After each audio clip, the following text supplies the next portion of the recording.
नमो भगवते वासुदेवाय। ओम नमो भगवते वासुदेवाय। ओम नमो भगवते वासुदेवाय। हरे कृष्णा। सभी भक्तों को सादर प्रणाम। श्रीमद् भागवतम महापुराण सत्रों की इन श्रृंखला में आज सत्र 349 में सभी भक्तों का स्वागत है। हम सभी यहाँ पर 18,000 श्लोकों वाले वेद व्यास जी द्वारा रचित श्रीमद् भागवतम महापुराण को अंतर्राष्ट्रीय कृष्ण भावनामृत संघ के संस्थापक आचार्य कृष्ण कृपा मूर्ति श्री श्रीमद् अभय चरणारविंद भक्ति वेदांत स्वामी श्रील प्रभुपाद के द्वारा लिखी पुस्तकों के मार्गदर्शन में श्रवण और पठन करने का प्रयास कर रहे हैं। आज सत्र 349 में स्कंद 6 अध्याय 14 जिसका नाम है राजा चित्रकेतु का शोक। तो अध्याय 14 से लेकर 17 तक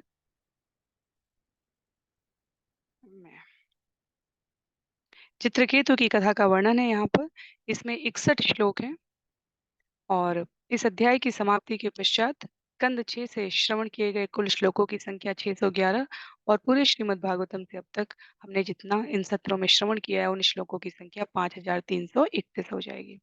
तो सत्रों के प्रारूप के संदर्भ में हम सबको विदित है। सबसे पहले वर्तमान विषय वस्तु का संक्षिप्त अवलोकन, तत्पश्चात मंगलाचरण और उसके बाद एक एक श्लोक का वाचन, अनुवाद और भक्ति वेदांत स्वामी श्रील प्रभुपाद के तात्पर्य के प्रकाश में हम सभी इस विषय को भक्तों के संग में यहाँ पर श्रवण कर रहे हैं।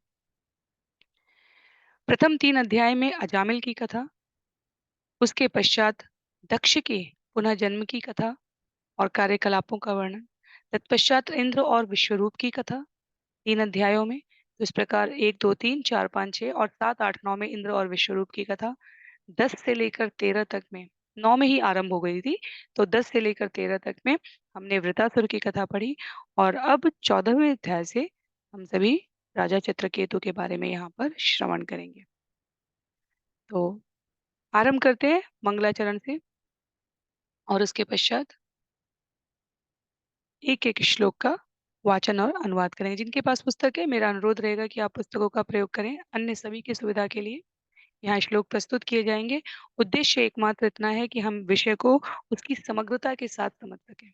अन्यथा पुस्तकें किताबों की दुकान में भी उपलब्ध होती हैं और वहां से पढ़कर विषय वस्तु में दक्ष होने की ऐसी कोई प्रामाणिकता नहीं है। किसी न किसी गुरु के, किसी न किसी परंपरा में आए मनीषी के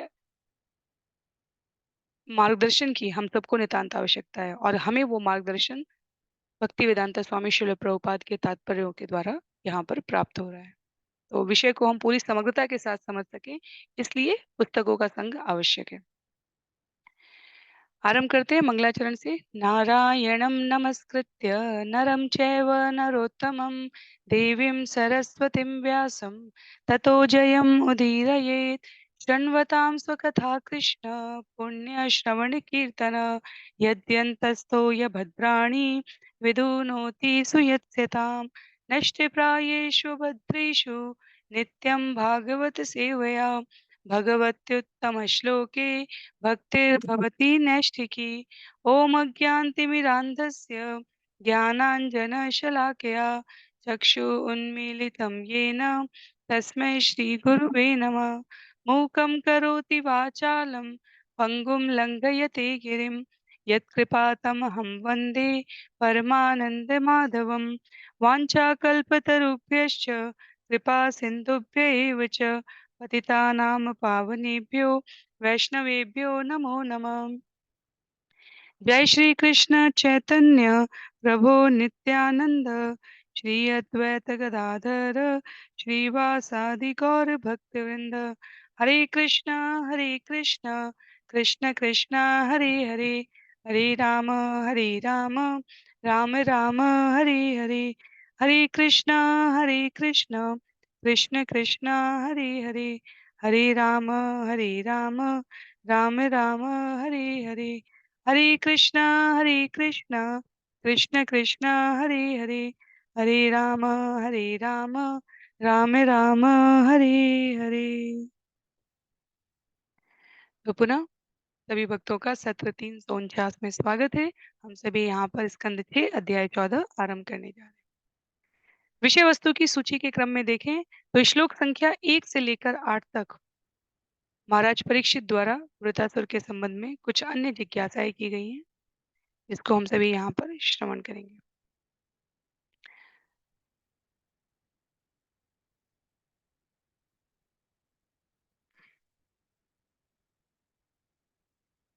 स्कंद 6 अध्याय 14 श्लोक संख्या 1। श्री परीक्षित उवाच रजतम स्वभावस्य ब्रह्मन्वृत्तस्य पाप्मनः नारायणे भगवती कथम आसीदृणामति। राजा परीक्षित ने सुखदेव गोस्वामी से पूछा, हे विद्वान ब्राह्मण, रजो तथा तमो गुणों से आविष्ट होने के कारण असुर सामान्यतया पापी होते हैं।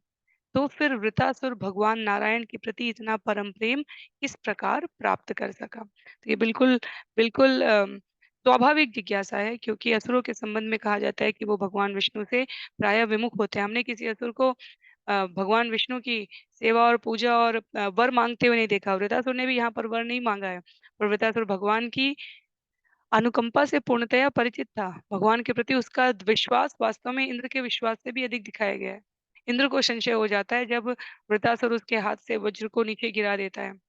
तो इंद्र को संशय होता है कि ये इससे वृतासुर मरेगा भी या नहीं, पर वृतासुर उनको प्रोत्साहित करते हुए कहते हैं कि आप उठो, विष्णु के वचन है ये, तो उसका आपको पालन करना चाहिए।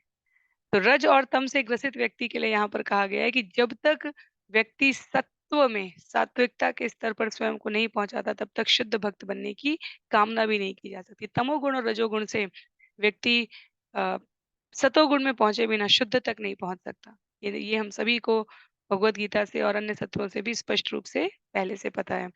पर आचरण में लाना वो अधिक महत्व का है। वो अधिक महत्व का है।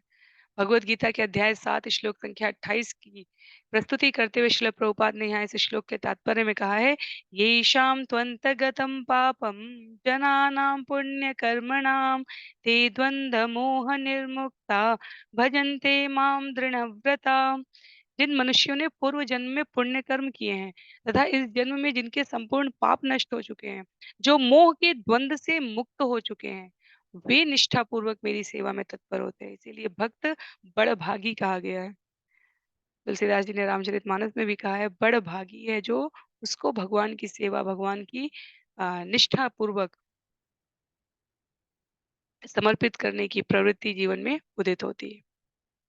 तो महाराज परीक्षित को आश्चर्य हो रहा है कि परम भक्त का पद वृतासुर को कैसे प्राप्त हुआ।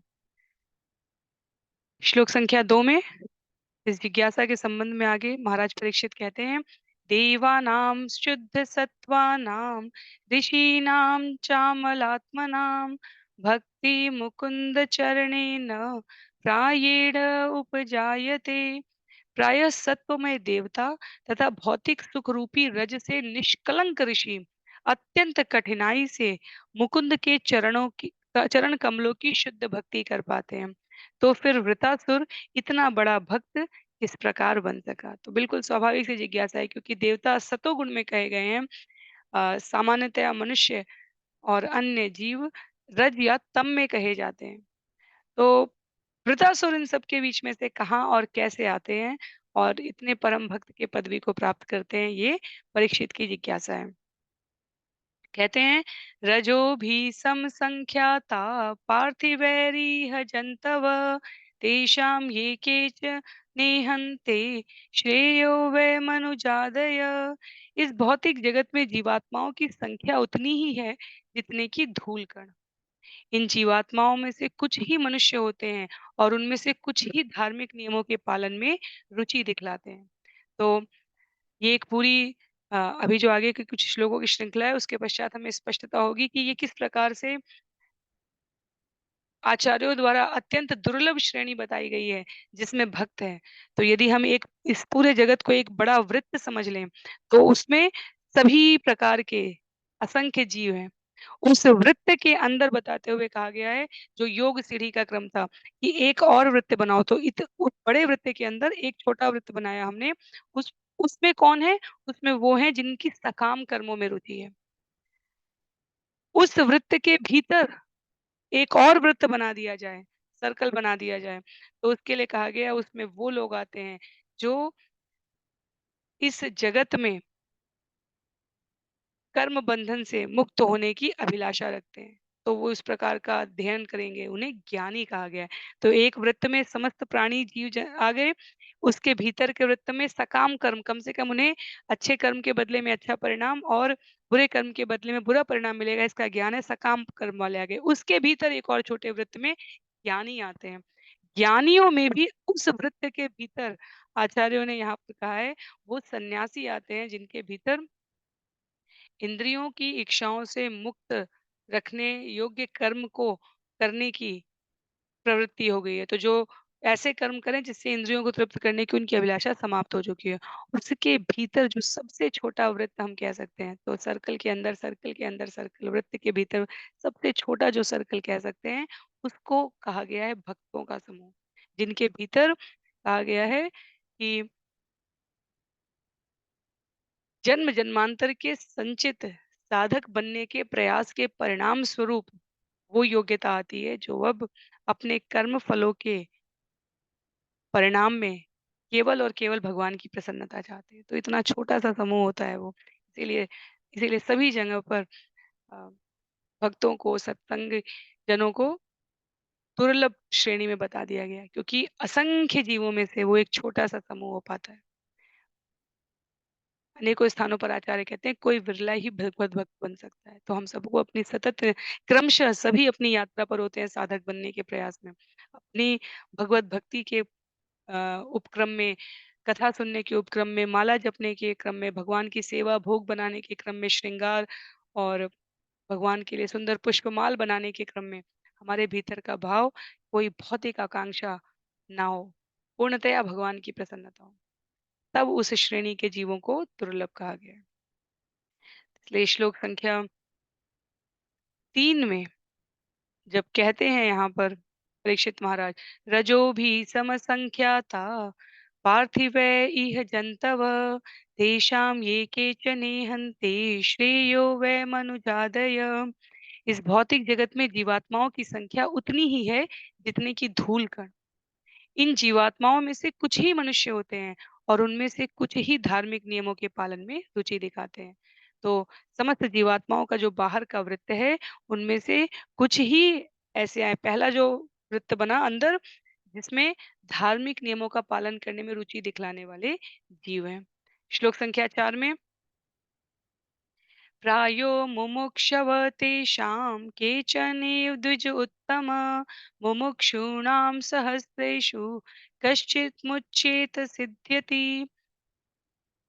ब्राह्मण श्रेष्ठ हे सुखदेव गोस्वामी, धार्मिक नियमों का पालन करने वाले अनेक मनुष्यों में से कुछ ही भौतिक जगत से मुक्ति पाने के इच्छुक होते हैं, तो जिन्हें ज्ञानी कहा गया है। तीसरा वृत्त जिन्हें कहा गया, मुक्ति चाहने वाले हजारों में से किसी एक को वास्तव में मुक्ति लाभ होता है और वह समाज, मित्रता, प्यार, देश, घर, स्त्री तथा संतान के प्रति अपनी आसक्ति का परित्याग कर पाता है।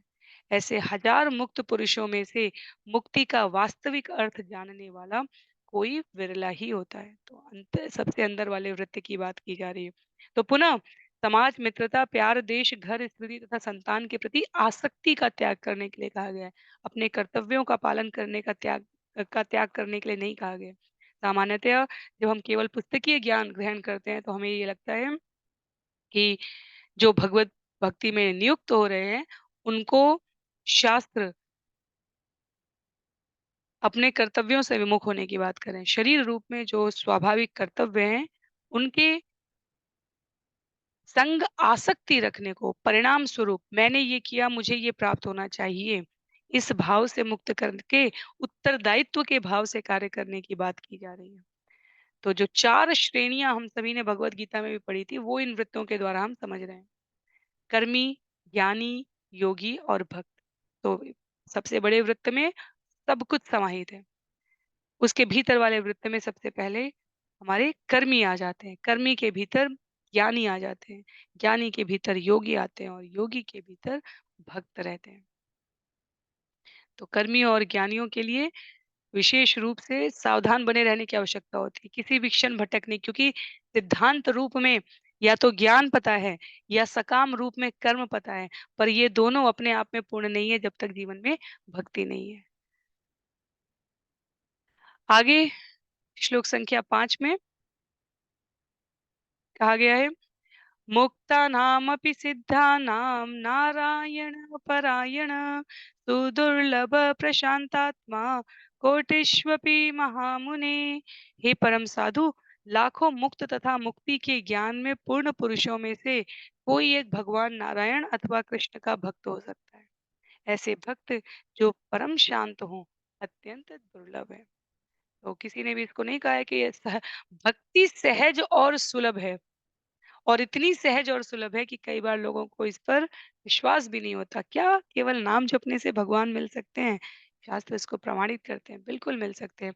और यदि हमें उपयुक्त अवसर पर और कोई उदाहरण ना याद आए तो सबसे सरलता से प्रहलाद महाराज को स्मरण करना चाहिए। नरसिंह भगवान कलयुग में भी अपनी पूरी जीवंतता के साथ जहाँ-जहाँ नरसिंह भगवान के मंदिर हैं, वो पूर्ण जागृत मंदिर हैं। और हम अ, शिल प्रभुपाद की परंपरा में आए साधकों के लिए मायापुर स्थित नरसिंह देव का मंदिर अपने समस्त प्रकार के चमत्कारों के साथ इतना जागृत और शाश्वत भगवान का वहाँ पे भक्तों के साथ भाव विनिमय है कि समय-समय पर अनेकानेक अनुभव भक्तों को प्राप्त होते हैं। तो किसी को भी न हरिनाम जप के प्रभाव में संशय हो तो प्रहलाद महाराज और नरसिंह देव की कथा स्मरण कर लेनी चाहिए। ध्रुव और भगवान की कथा, और ये बच्चों की कथा नहीं समझनी चाहिए। ये श्रील प्रभुपाद से एक बार पूछा गया था कि कहानी के रूप में तो ये कथा हमको पता है। ध्रुव की कथा हो गई, प्रहलाद की कथा हो गई, भगवान खंबे से निकल कर आते हैं, प्रहलाद को जंगल में पशुओं के बीच में छोड़ा गया, पहाड़ से गिराया गया, समुद्र में डुबोया गया, हाथी से कुचलवाया गया, विष पीने के लिए दिया गया, अग्नि पर बैठाया गया, उनका कोई नुकसान नहीं हुआ। बार-बार वही कथा, कब तक ये कथा श्रवण करें? श्रील प्रभुपाद ने कहा जब तक जीवन में ध्रुव और प्रहलाद जैसा विश्वास ना आ जाए अपने कर्तव्यों के लिए।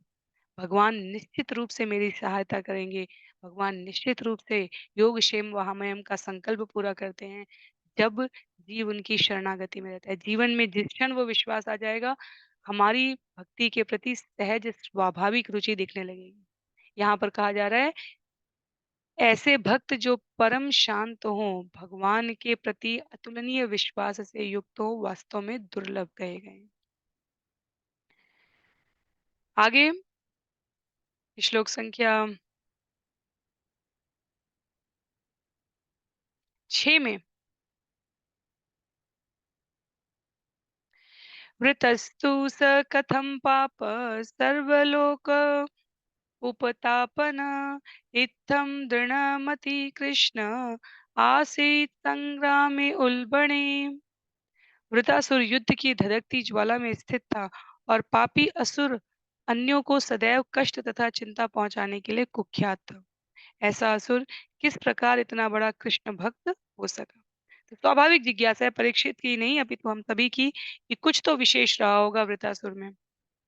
वो वृतासुर जिसका ध्येय अन्यों को कष्ट तथा चिंता पहुंचाना था, युद्ध भूमि में ऐसे भक्तों के रूप में उभर के आया। तो वृतासुर की ऐसी शुद्ध भक्ति की ऐसी उन्नति का कारण क्या था? श्लोक संख्या 7 में अपने आश्चर्य को अभिव्यक्त करने के क्रम में राजा परीक्षित कहते हैं, अत्र न संशयो भूयान् श्रोतुं कौतूहलं प्रभो, यः पौरुषेण समरे सहस्राक्षम् अतोषयत्।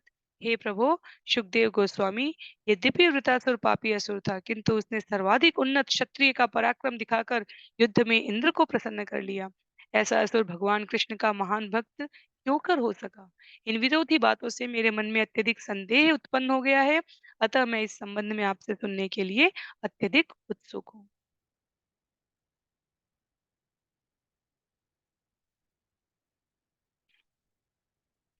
तो ये प्रथम 8 श्लोक है जिसमें महाराज परीक्षित अपनी जिज्ञासा व्यक्त कर रहे हैं।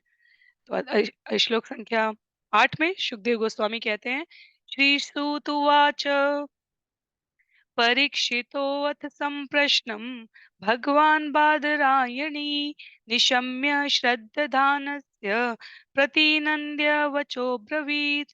श्री सूत गोस्वामी ने कहा, महाराज परीक्षित के इस उत्तम प्रश्न को सुनकर परम शक्तिमान ऋषि सुखदेव गोस्वामी अपने शिष्य को अत्यंत प्रेम पूर्वक उत्तर देने लगे।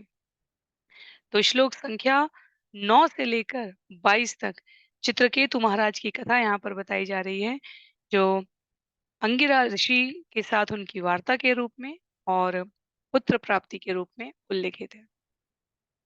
कहते हैं सुखदेव गोस्वामी, श्लोक संख्या तो ये 9 से 22 का पूरा उपक्रम है विषय सूची के अनुसार। श्री शुक उवाच शृणुष्व अवहितो राजन् शृणुष्व अवहित राजन् इतिहासम् इमं यथा श्रुतं द्वैपायन मुखात् नारदात् देवलातपि। श्री सुखदेव गोस्वामी ने कहा, हे राजन, मैं उस इतिहास को तुमसे कहूंगा जिसे मैंने व्यासदेव, नारद तथा देवल के मुखों से सुना है। इसे ध्यान पूर्वक सुनो। क्या कहते हैं? आसीत् राजा सार्वभौम शुरुसेनेषु वैनृप चित्रकेतु इति ख्यात यस्यासीत् कामधुक्महि। हे राजा परीक्षित, शूरसेन प्रदेश में चित्रकेतु नाम का एक चक्रवर्ती राजा था। उसके राज्य में पृथ्वी से जीवन की समस्त आवश्यक वस्तुएं उत्पन्न होती थी। तो शूरसेन प्रदेश का नाम है।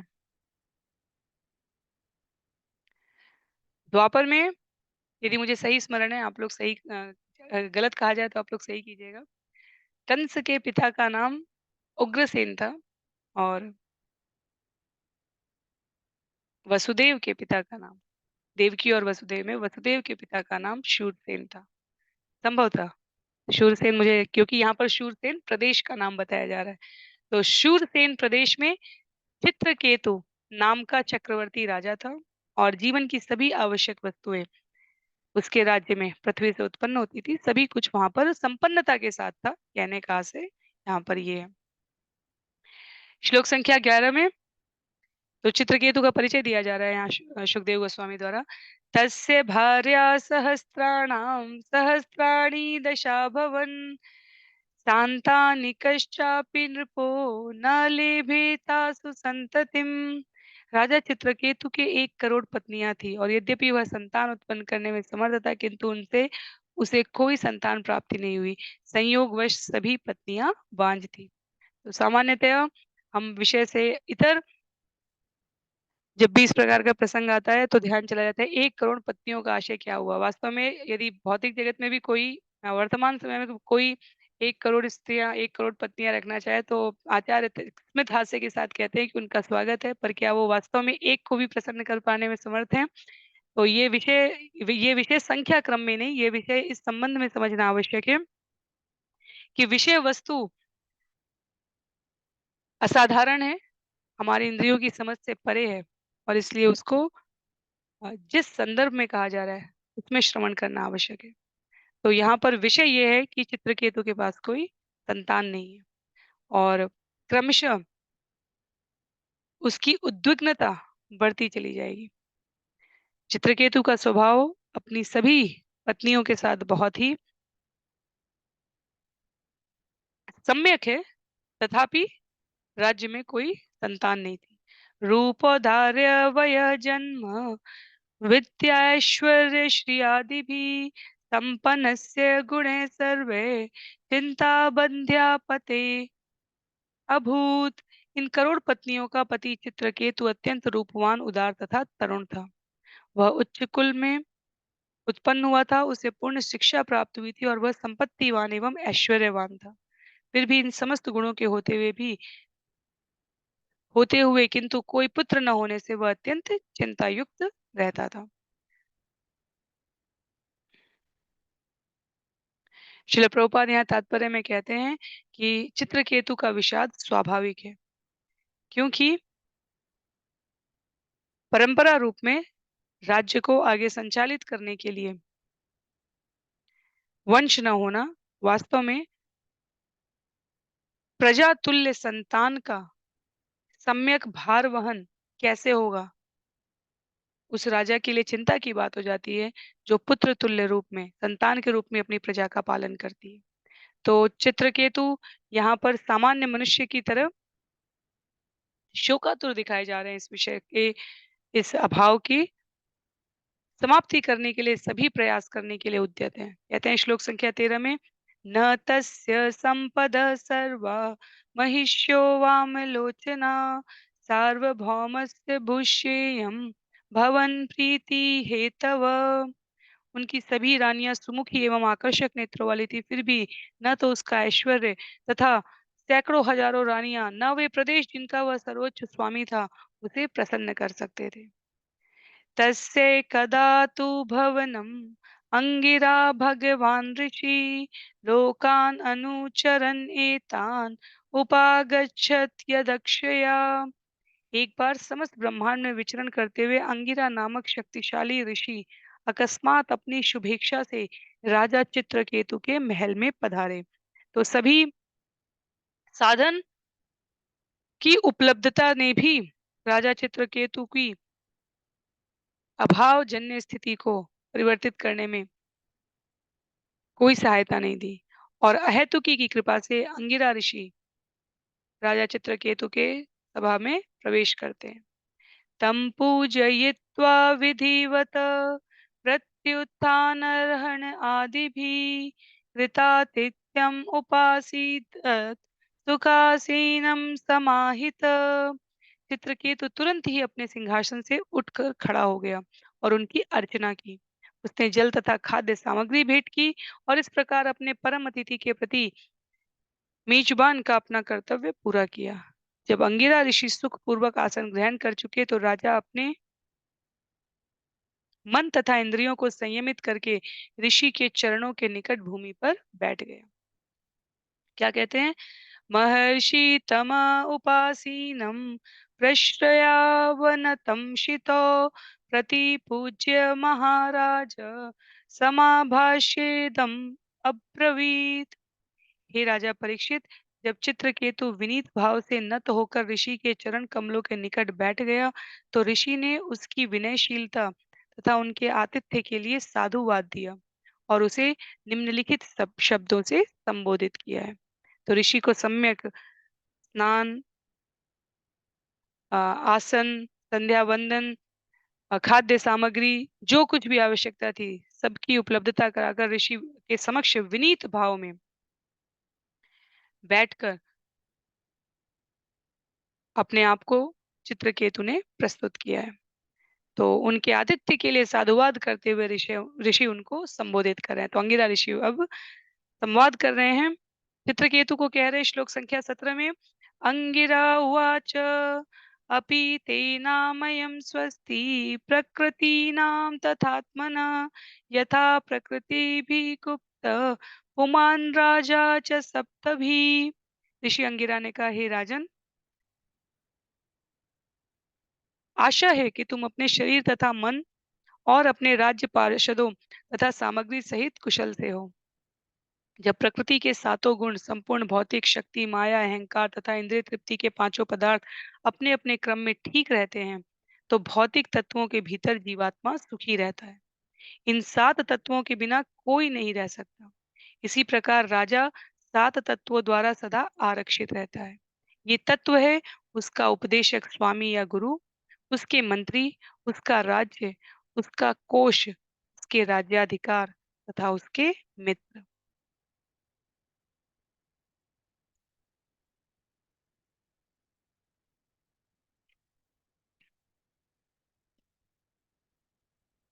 एक सामान्य व्यक्ति और एक शासक के पास सात सात तत्वों की उपलब्धता सामान्य रूप से उसकी स्वस्थ अवस्था मानसिक, सामाजिक, शारीरिक रूप से अभिव्यक्त करती है। तो सामान्य मनुष्यों के लिए जो इंद्रिय तृप्ति के पांच पदार्थ माया और अहंकार कहे गए हैं, और राजा के लिए मित्र, राज्याधिकार, उसका कोष, तुर्ग, राज्य, मंत्री और स्वामी कहे गए हैं। तो अंगिरा पूछ रहे हैं कि ये सभी कुशल पूर्वक है अथवा नहीं। श्रील प्रभुपाद यहाँ पर श्रीधर स्वामी की भागवत के संदर्भ में जो टीका है उसका उदाहरण देते हुए कहते हैं कि श्रीधर स्वामी कहते हैं राजा अकेला नहीं होता, उसका गुरु या परम निर्देशक सर्वोपरि है। तत्पश्चात मंत्री, राज्य, दुर्ग, कोष, शांति व्यवस्था, मित्र और सहयोगी, ये उसके स्वाभाविक 7 तत्व हैं, जिनको यदि सही स्थान पर रखा जाए तो राजा सुखी रहेगा। इसी प्रकार जीवात्मा के लिए हमारी 5 जो तन्मात्राएँ हैं, इंद्रिय तृप्ति के 5 पदार्थ हैं। अहंकार तत्व हमारे अस्तित्व को बता रहा है और महत तत्व यहाँ पर जीवात्मा या आत्मा के उपस्थिति, शरीर से यदि आत्मा निकल जाए तो कुछ भी नहीं बचता, उसको यहाँ पर लक्षित कर रहा है। तो अंगिरा ऋषि राजा के स्वास्थ्य के संबंध में, उनके पार्षदों की कुशलता के संदर्भ में पूछकर ये आश्वस्त होना चाह रहे हैं कि सभी कुछ कुशलता पूर्वक है, तभी राजा सुखी हो सकता है, तभी मनुष्य सुखी हो सकता है। श्लोक संख्या 18 में अंगिरा ऋषि ने आगे कहा, आत्मानं प्रकृतिषुद्धा निधाय श्रेय आप्नुयात् राज्ञा तथा प्रकृतयो नरदेवा हिताधय। हे राजन, हे मानवता के ईश, जब राजा अपने पार्षदों पर प्रत्यक्षतः आश्रित रहता है और उनके आदेशों का पालन करता है तो वह सुखी रहता है। इसी प्रकार जब पार्षद राजा को भेंटें प्रदान करते हैं और उसकी आज्ञाओं का पालन करते हैं तो वे भी सुखी रहते हैं। तो परस्पर सामंजस्य का, परस्पर एक दूसरों एक दूसरे के पक्ष का ध्यान रखते हुए, राजा केवल आदेश देने के लिए और प्रजा केवल आदेश का पालन करने के लिए नहीं कही जा रही है, अपितु यहाँ पर अन्योन्य आश्रित, एक दूसरे पर परस्पर आश्रित रहने की प्रवृत्ति से ही एक सामंजस्य युक्त समाज विकसित होता है। उसको उल्लिखित करते हुए अंगिरा दोनों ओर से आश्वस्ति की उत्पत्ति और कारण को पूछ रहे हैं। श्लोक संख्या 19 में कहते हैं, अपि धारा प्रजामात्या भृत्या श्रेण्योत मंत्रिण पौरा जानपदा भूपा आत्मजा वशवर्तिन। हे राजन, तुम्हारी पत्नियां, नागरिक, सचिव तथा सेवक एवं मसाले तथा तेल के विक्रेता व्यापारी तुम्हारे वश में तो हैं। तुमने अपने मंत्रियों, महल के निवासियों, पुरवासियों, अपने राज्यपालों, अपने पुत्रों तथा अन्य आश्रितों को अपने नियंत्रण में तो कर रखा है। तो नियंत्रण का अभिप्राय यहाँ बलपूर्वक नियंत्रण की बात नहीं की जा रही है, अपितु सम्यक मार्गदर्शन के नियंत्रण की भी बात की जा रही है। तो सभी सभी की कुशलता के बारे में श्लोक संख्या 9 से लेकर 22 तक में ये अंगिरा के संवाद का यहाँ पर उल्लेखित है। तो आगे श्लोक संख्या 20 में कहते हैं, यस्यात्मा अनुवशचेत स्यात् सर्वे तत् वशगा इमे लोका सपालयक्षन्ति सर्वे बलिम अतीन्द्रता। यदि राजा का मन अपने वश में रहता है तो उसके समस्त पारिवारिक प्राणी एवं राज अधिकारी उसके अधीन रहते हैं।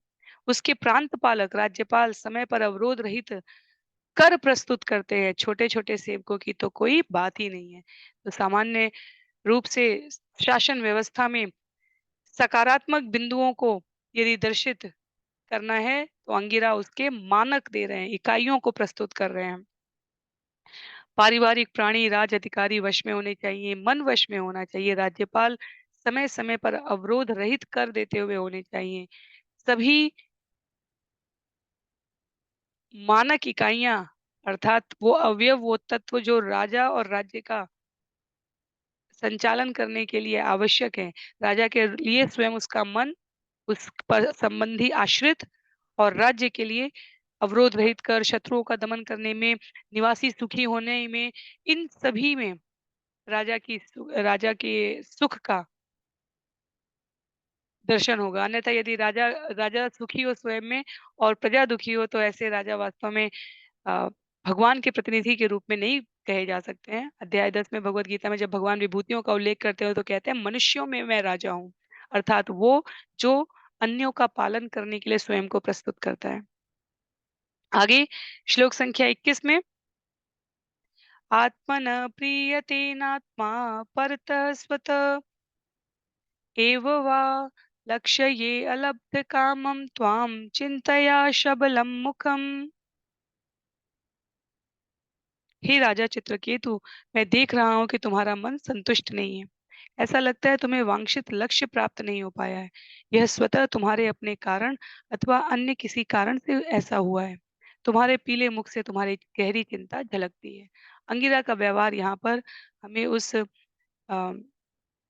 इकाई का दर्शन करा रहा है, जहाँ अपने-अपने वर्ण में अधिष्ठित लोग, ब्राह्मण, क्षत्रिय, वैश्य, शूद्र, तो अपने-अपने वर्ण में अधिष्ठित लोग अपने-अपने कर्म के प्रति, उत्तरदायित्व के प्रति सजग है। तो ऋषि के रूप में अंगिरा का कार्य है कि वो सुनिश्चित करें कि जो राजा हैं, जो शासन कर रहे हैं क्षत्रिय वर्ग में, वह सम्यक रूप से अपनी सेवा में स्थापित हैं। उन्हें अन्य वर्णों से किसी प्रकार के सहयोग की आवश्यकता तो नहीं है, या ऐसा तो नहीं कि उन्हें असहयोग मिल रहा हो। तो अंगिरा कहते हैं आगे श्लोक संख्या 22 में, सुखदेव गोस्वामी के शब्दों में कहा गया है, एवं विकल्पितो राजन विदुषा मुनिनापि स प्रश्रय अवनतभ्याः प्रजा काम तथा मुनिम।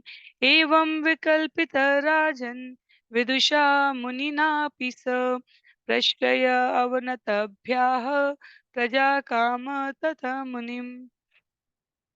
सुखदेव गोस्वामी ने कहा, हे राजा परीक्षित, यद्यपि महर्षि अंगिरा को सब कुछ ज्ञात था, फिर भी उन्होंने राजा से इस प्रकार पूछा। अतः पुत्र के इच्छुक राजा चित्रकेतु अत्यंत विनीत भाव से नीचे झुक गए और महर्षि से इस प्रकार बोले। तो स्पष्ट किया गया है यहाँ पर कि सुखदेव गोस्वामी अंगिरा मुनि के राजा चित्रकेतु के दरबार में गमन करने की इस कथा में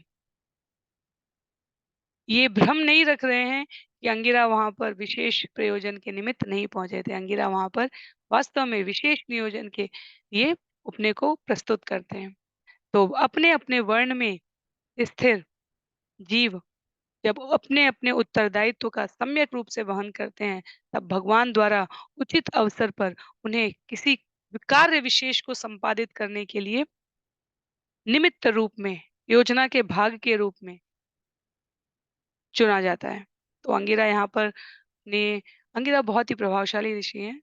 ने बिल्कुल आरंभिक सत्रों में भी भागवतम में समय-समय पर जब भी महान ऋषियों की बात हो रही है, वहाँ पर उनका श्रवण किया है। अंगिरा हमारे मनु की वंशावली में उत्पन्न होते हैं। तो उत्पन्न मनु मनु की वंशावली में जीव संवर्धन की प्रक्रिया में सहयोग करने के लिए जब उत्पत्ति के कार्य में निर्देश करते हैं। तो यहाँ पर श्लोक संख्या 22 में जब सुखदेव गोस्वामी कहते हैं कि अंगिरा को सब कुछ ज्ञात है, तो इसका आशय ये है कि राजा के भीतर जो चिंता व्याप्त थी, संतान की प्राप्ति के लिए जो आकुलता थी, अंगिरा चाहते थे कि चित्रकेतु द्वारा उसे अभिव्यक्त किया जाए। तो श्लोक संख्या 23 से लेकर 26 तक चित्रकेतु द्वारा उसे सरलतम शब्दों में अभिव्यक्त किया जाएगा। चित्रकेतुवाच भगवन् किं न विदितं तपो ज्ञानसमाधिभिः योगिनां ध्वस्तपापानां बह्यन्तशरीरिषु। राजा चित्रकेतु ने कहा, हे महाप्रभु अंगिरा, तपस्या, ज्ञान तथा दिव्य समाधि से आप पापमय जीवन के समस्त बंधनों से मुक्त हैं। अतः आप सिद्ध योगी के रूप में हम जैसे बद्ध जीवों के अंदर और बाहर की प्रत्येक बात को जान सकते हैं। तो सिद्ध योगी का स्वभाव है, उसके पास ये सामर्थ्य है कि वो हृदय के भीतर और बाहर के तो अंतस और प्रत्यक्ष दोनों भाव को एक सामर्थ्यशाली सिद्ध योगी तुरंत भाप सकता है, तुरंत नाप सकता है। उसको जानते हुए चित्रकेतु ने यहाँ पर अंगिरा के प्रति अपने उच्च भावों को प्रस्तुत करते हुए निवेदन किया है। तथापि पृक्ष्यतो ब्रूयां ब्रह्मणात्मनि चिन्तितं भवतो विदुषश्चापि चोदितस्त्वदनुज्ञया। हे परमात्मन, आप सब कुछ जानते हैं, तो भी आप मुझसे पूछ रहे हैं कि मैं चिंता से पूर्ण क्यों हूँ? अतः मैं आपकी आज्ञा के प्रत्युत्तर में कारण को प्रकट कर रहा हूँ।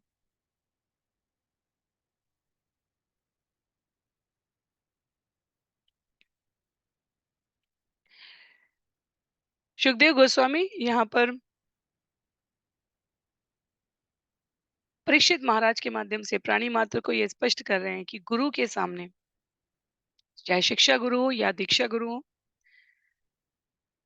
सुहृदय भक्तों के सामने और भगवान के सामने हमें अपने मनोभावों को यथारूप में व्यक्त करने में संकोच नहीं करना चाहिए, क्योंकि यदि वहां समाधान नहीं मिलेगा तो इस जगत के बाह्य कारणों में हमारी समस्या का कभी भी स्थायी समाधान नहीं है। कई बार हम भौतिक जगत की परिस्थितियों में, परेशानी में अपने आप को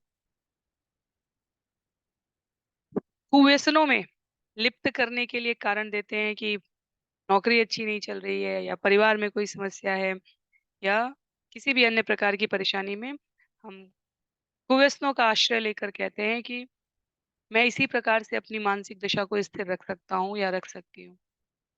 आचार्य कहते हैं, सिद्धांतिक रूप में ये कठिन लगेगा श्रवण करने में, पर व्यवहारिक रूप में यही स्थायी समाधान है कि हमें सुयोग्य व्यक्ति, स्थान और मार्गदर्शन का आश्रय लेना चाहिए। कुव्यसन कभी भी इसका स्थायी समाधान नहीं है। तो अंगिरा ऋषि यहाँ पर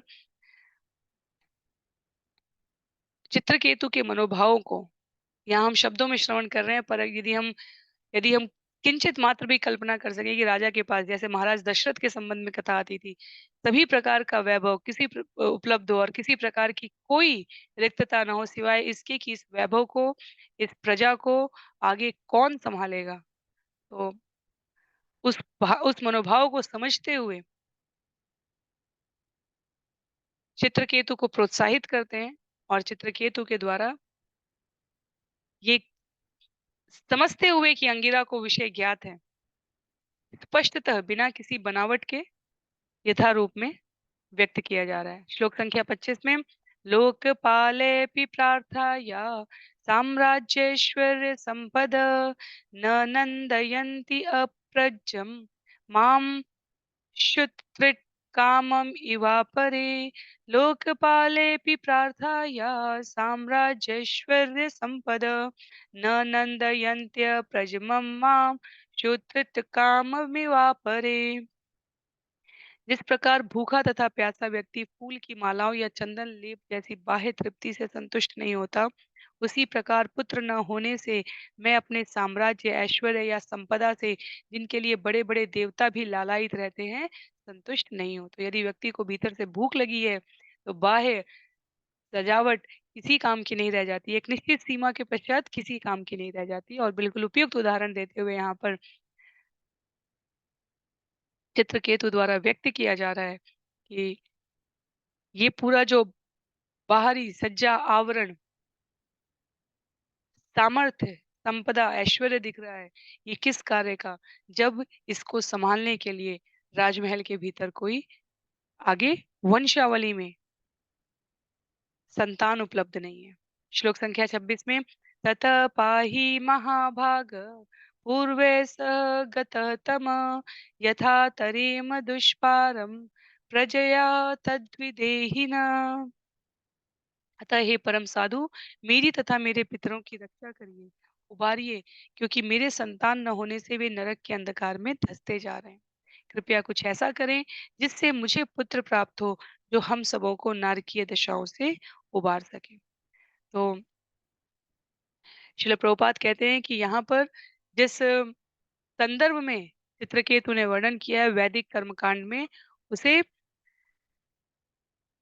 पितरों के उद्धार के लिए, पिंडदान के लिए, पुत्र प्राप्ति के आवश्यक कृत्य से संबंधित किया गया है। तो स्वयं तथा पितृगण नरक से उबर सके, एक भक्त के लिए कहा गया है कि भक्त के लिए वैदिक कर्मकांड छूट है, अर्थात उसे करने की अतिरिक्त आवश्यकता नहीं है, क्योंकि जो भी वैदिक कर्मकांड के प्रभाव से मिलता है वो भक्त को सहज सुलभ होता है। देखा जाता है एक परिवार में भक्त निकलने पर 21 पीढ़ियां तर जाती हैं। वास्तव में ये संख्या के रूप में है, पर आचार्य कहते हैं वो पूरा स्थान और वो अ, सभी संबंधी जो उस भक्त के कभी भी संपर्क में आते हैं, उन सभी का उद्धार हो जाता है, क्योंकि भक्त क्या है, विरले हैं। तो 21 पीढ़ियाँ तो अपने आप में कहना उसकी लघुता को प्रतिबिंबित करेगी, क्यों? क्योंकि विरले भक्त, अभी हम जब वृत्त की श्रेणियों के रूप में समझते हैं, तो बिल्कुल जो अंदर वाला वृत्त है, वो भक्त कहा गया है। तो भक्त के संग में रहकर तो सभी प्रकार के जिन्होंने किंचित मात्र भी संग किया है, वो सभी तर जाते हैं।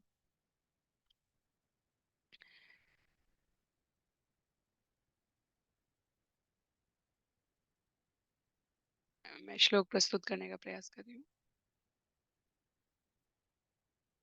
तो वैदिक कर्मकांडों की अतिरिक्त आवश्यकता नहीं है भक्त को, पर राज्य के संचालन में नियुक्त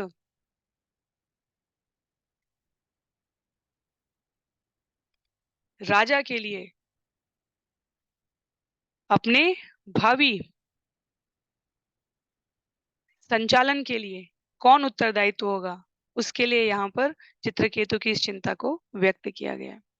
तो श्लोक संख्या 27 से लेकर 37 तक सुखदेव गोस्वामी द्वारा उस कथा का वर्णन है जहाँ पर चित्रकेतु को पुत्र की अब प्राप्ति होने जा रही है। श्लोक संख्या 27 में श्री शुक उवाच इत्यर्थित स भगवान कृपालु ब्रह्मण सुत श्रपयित्वा चरुं त्वाष्ट्रं त्वष्टाः अयजत विभु।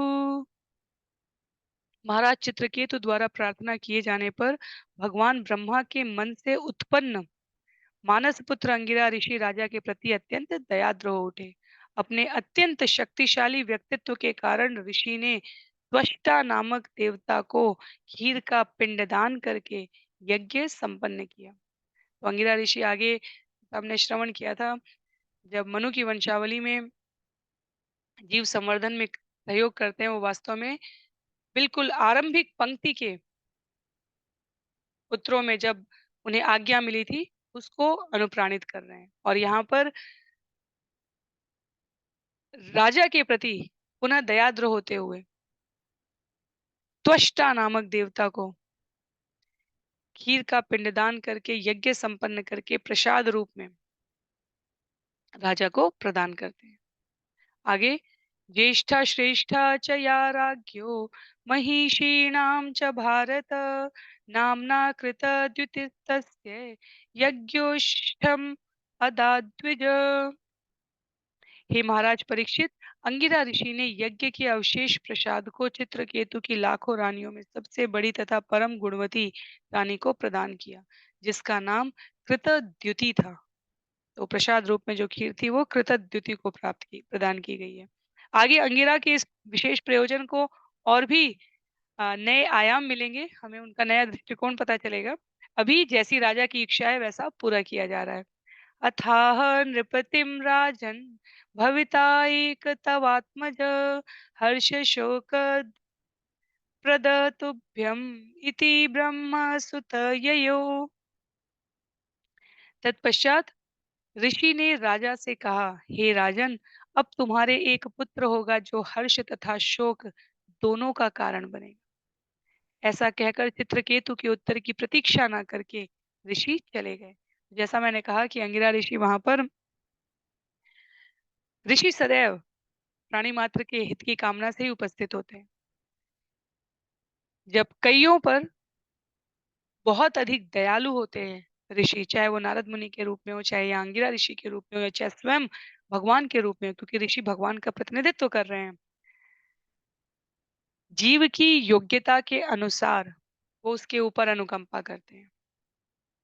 तो अंगिरा जब यहाँ पर कह रहे हैं कि हर्ष और शोक दोनों का कारण है, वास्तव में चित्रकेतु ये सुनकर कि तुम्हें पुत्र होगा, श्रील प्रभुपाद कहते हैं इतने प्रसन्न हो गए कि वो अंगिरा के वास्तविक कथन का वास्तविक अर्थ ही नहीं समझ पाए।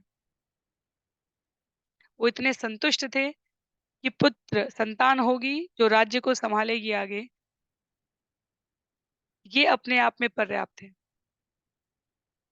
तो चित्रकेतु की जो विचारधारा है वो वास्तव में हम में से लगभग सभी की जीवन की कामना भी होती है। क्या प्राप्त करने की हमारी इंद्रियों को अभिलाषा है, उस क्रम में हम ये विस्मरित कर जाते हैं कि क्या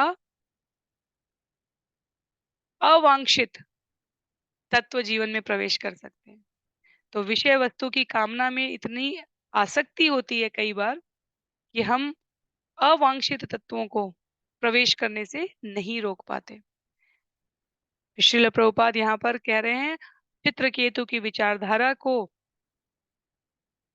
हम अपने जीवन में समझ सकें, इसके लिए किसी गुरु का मार्गदर्शन, किसी ऋषि का प्रश्रय चाहिए और अंगिरा के द्वारा उसी का यहाँ पर अनुमोदन कराया जाएगा। श्लोक संख्या 30 में तापि तत्प्राशनात् एव चित्रकेतो अधारयत् गर्भं कृतद्युति देवी कृतिकाग्नि इव आत्मजम्। अंगिरा द्वारा संपन्न यज्ञ के अवशेष को खाकर कृतदिति ने चित्रकेतु के वीर्य से उस प्रकार गर्भ धारण किया, जिस प्रकार कृतिका देवी ने अग्नि से भगवान शिव का वीर्य प्राप्त करके स्कंद कार्तिकेय नामक पुत्र को गर्भ में धारण किया था। तो कार्तिकेय की कथा भी आगे हमें आगे के स्कंद में श्रवण करने को मिल रही है। यहाँ पर श्रील प्रभुपाद अनुवाद में जो सुखदेव गोस्वामी द्वारा संदर्भ दिया गया है उसको उल्लेखित करते हैं। तस्या अनुदिनं गर्भ शुक्लपक्ष इवोडुप ववृधे शूरसेनेश तेजसा शनकै नृप। हे राजा परीक्षित, शूरसेन के राजा महाराज चित्रकेतु के वीर्य से कृतद्युति का गर्भ उसी प्रकार क्रमशः बढ़ने लगा जिस प्रकार शुक्ल पक्ष में चंद्रमा बढ़ता जाता है। अतः काल उपावृत्ते कुमार समजायत जनयन् शूरसेनानां शृण्वतां परमां मुदम्। तदंतर समय आने पर राजा के पुत्र उत्पन्न हुआ। इस समाचार को सुनकर शूरसेन देश के समस्त वासी अत्यधिक प्रसन्न हुए। तो श्लोक संख्या 33 में हष्टो राजा कुमारस्य स्नात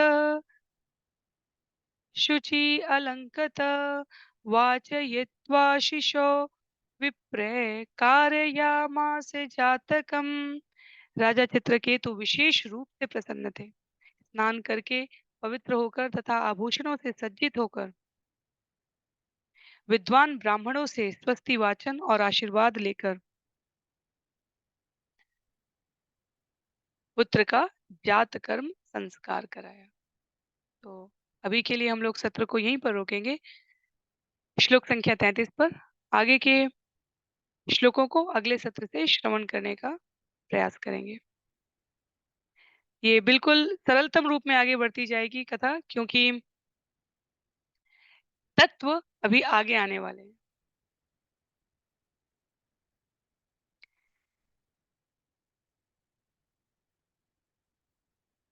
संक्षिप्त रूप में यहाँ तक जिन विषयों को हमने श्रवण किया है उसको सार रूप में, ग्राह्य बिंदु के रूप में हमें इस प्रकार से समझना है। जीवन में किसी भी प्रकार की अभाव की दशा में, सामर्थ्य की दशा में गुरु रूप में, शिक्षा गुरु या दीक्षा गुरु के रूप में ऐसी चिंताग्रस्त परिस्थिति को केवल जो ज्ञान लब्ध व्यक्तित्व हैं उनके सामने प्रस्तुत करना है, तो समाधान निश्चित रूप से प्राप्त होगा। और वो समाधान हमारे हित में है अथवा अहित में है, इसका निर्णय उस ज्ञान लब्ध व्यक्तित्व द्वारा स्वयं कर लिया जाता है। तो चित्रकेतु यहाँ पर व्यथित थे। समस्त ऐश्वर्य, दिखने में स्वभाव की दिशा थी, सभी प्रकार का सामर्थ्य था, पर एक नियत अभाव था। अंगिरा उपस्थित होकर उस अभाव से मुक्ति का मार्ग प्रशस्त करते हैं। पर क्योंकि चित्रकेतु विषय वस्तु को पूरे ध्यान पूर्वक नहीं श्रवण कर पाए हैं, इसलिए अभी वो हर्ष शब्द को, क्योंकि हम वही समझना चाहते हैं अपनी सीमित इंद्रियों से जो जिसकी अनुमति हमारा मस्तिष्क हमें देता है, तो उन्हें सिर्फ हर्ष शब्द स्मरण रहा और शोक को वो अभी भान नहीं ले पाए हैं। तो यहाँ पर पुत्र की आवश्यकता थी। ज्ञान लब्ध व्यक्तित्व अंगिरा ऋषि के द्वारा उनको पुत्र प्राप्ति करा दी गई और राजा अपनी वर्तमान परिस्थिति में जिस एक अभाव से ग्रसित था, उसकी उपलब्धता होते ही अपने आप को सर्वाधिक सौभाग्यशाली समझने लगा। तो आगे इस मनोदशा को वर्णन करते हुए सुखदेव गोस्वामी महाराज परीक्षित को कथा सुनाएँगे, जिसे हम लोग अगले सत्र में श्रवण करेंगे।